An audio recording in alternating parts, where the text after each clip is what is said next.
Hello TFI people, అందరూ బాగున్నారా? మన సంగతి ఏమో గాని అల్లు అర్జున్ గారి మీద మాత్రం యుద్ధమే జరుగుతున్నట్లు ఉంది.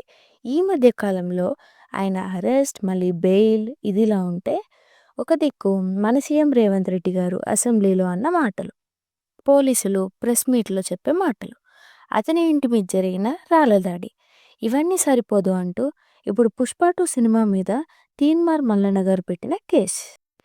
ఈ టాపిక్ చాలా ఇంట్రెస్టింగ్‌గా ఉంటుంది. అస్సలు స్కిప్ చేయకుండా చివరి వరకు చూడండి. ఒకప్పుడు వి6లో తీన్మార్ వార్తలు చదివి తీన్మార్ మల్లన్నగా పేరు పొంది, ఇప్పుడు తెలంగాణలోని కొన్ని జిల్లాలకు ఎమ్మెల్సీగా ఉన్నారాయన.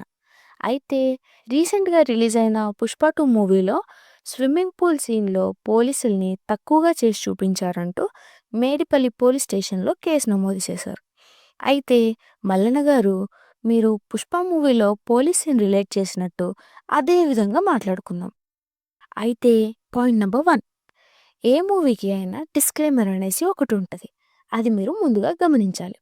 పాయింట్ నంబర్ 2, 'పుష్ప 2' మూవీలో మరి పోలీసులు కూడా దుడ్డు తీసుకుంటారు. అది తప్పు కాదా?